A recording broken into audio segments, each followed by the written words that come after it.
जैसा कि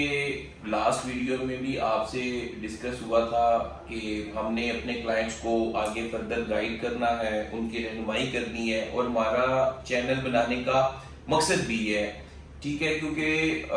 यहाँ पर जो हमारे ऐसे क्लाइंट्स जो ऑन ग्राउंड विजिट नहीं कर सकते, जिनको मार्केट का नो हाउ नहीं है, वो घर बैठे जब चीजें परचेज करते हैं तो वो ऐसे स्टेप्स ले लेते हैं कि उनको प्रॉपर्टी में भी लॉस हो जाता है। हालांकि कहा जाता है कि प्रॉपर्टी में और कंस्ट्रक्शन में लॉस नहीं होता, लेकिन क्योंकि हर चीज को ड्राइव करने के लिए एक ड्राइवर की, ऑपरेटर की जरूरत होती है। ऐसे ही आपकी इन्वेस्टमेंट्स को, आपकी प्रॉपर्टीज को मैनेज करने के लिए आपको एक ऐसे रियल एस्टेट एजेंट की, आपको एक डीलर की जरूरत होती है जो आपको फर्दर गाइड करता रहे कि कहाँ पे इन्वेस्टमेंट करनी है, कहाँ पे नहीं करनी है, कब बेचने का टाइम है, कब लेने का टाइम है। क्योंकि एक तो मैं आपको सिंपल ये बताता हूँ कि जब मार्केट अच्छी होती है उस टाइम यहाँ पे मार्केट में हमारे पास सारे क्लाइंट आ जाते हैं, हमें ये ले दे वो ले दे, और हमें भी होता है कि ये रेट इतना ऊपर गया हुआ है, हमें खुद भी थोड़ा थोड़ा डर लग रहा होता है कि बहुत ज्यादा हाइप क्रिएट हुई है। फिर जब स्लो होता है और परचेजिंग का जब टाइम होता है, जैसे कि अभी पीछे टैक्सेस की वजह से मार्केट जैसे ओवरऑल प्रॉपर्टी की थोड़ी सी चेंज हुई है, तो उसमें जब मार्केट स्लो होती है वो राइट टाइम होता है आपका परचेजिंग का, और उसमें आपको आपकी मर्जी की चीज आपके मर्जी के रेट पे मिल जाती है। फिर जब मार्केट तेज हो तब आप अपनी मर्जी के रेट पे उसको बेच सकते हैं। ठीक है, अब इसमें सबसे पहले आते हैं कि पहले मुझे याद है एक मेरे दोस्त है, उन्होंने कहा कि आपने उसमें गुलबर्ग नहीं मेंशन किया, तो सर हम गुलबर्ग का भी कर रहे हैं, डील कर रहे हैं गुलबर्ग को भी, उसके अलावा हम लोग कंस्ट्रक्शन को भी डील कर रहे हैं। इंशाल्लाह अगले किसी एपिसोड में मैं आपको कंस्ट्रक्शन के हवाले से ब्रीफ करूंगा कि उसमें हम लोग क्या क्या कर रहे हैं, उसमें क्या क्या प्लान्स हैं, कैसे कंस्ट्रक्शन जो है उससे हम मैक्सिमम प्रॉफिट अवेल कर सकते हैं। आज का जो हमारा है टॉपिक वो ये है कि आपको ये बताया जाए कि आपने किस तरह की चीज परचेज करनी है, किस तरह की सोसाइटी को या प्रॉपर्टी को प्रेफर करना है, और किस प्रॉपर्टी को और सोसाइटी को आप कैसे इवेल्युएट कर सकते हैं कि वो आपके लिए प्रॉफिटेबल है या नहीं। सबसे पहले आ जाए एनओसी। हमेशा उस सोसाइटी में आप खरीदें चीज जिसका एनओसी हो, क्योंकि बगैर एनओसी के आप किसी भी सोसाइटी में इन्वेस्ट करते हैं, मैं सोसाइटीज के नेम नहीं लेता, लेकिन आजकल आपने ऑनलाइन उनको चेक कर सकते हैं, कोई भी सोसाइटी है कि वो आया आरडीए में आती है, सीडीए में आती है, वो वहां से प्रॉपरली रजिस्टर्ड है, उसको एनओसी एलओपी मिला हुआ है।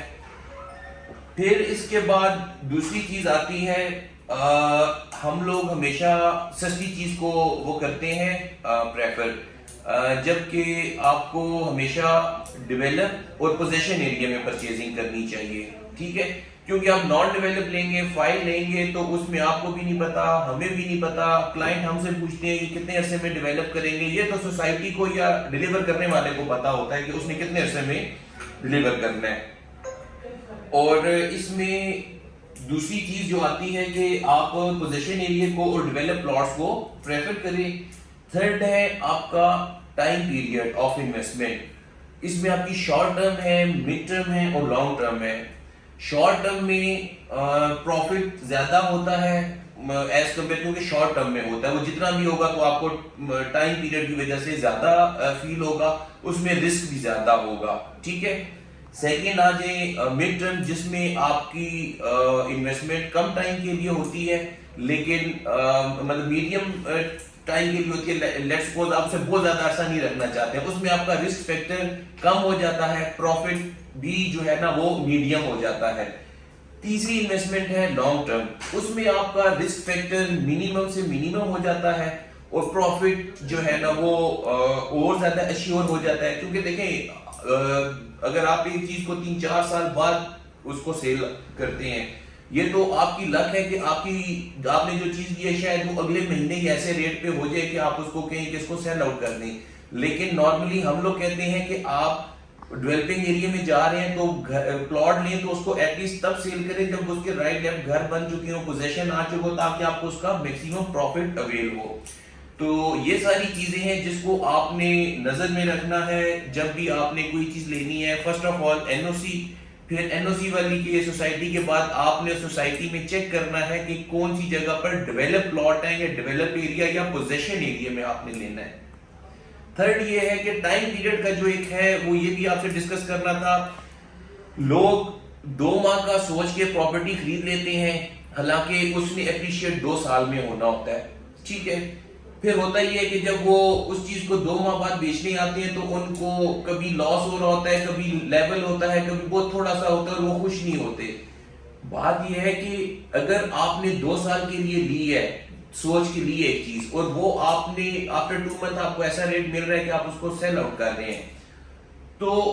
उसमें फिर आपकी लक है, ठीक है। आपको अच्छे टाइम पे उसको सेल आउट कर देना चाहिए, ठीक है। मतलब आपने एक टाइम पीरियड रखा है कि यार ये मैंने लिया 2-3 साल में इसका इतना रेट होगा, इतना एक माइंड में होता है, इतना प्रॉफिट जाएगा तो मैं सेल आउट कर दूंगा, वो चाहे आपका 6 महीने बाद चला जाए।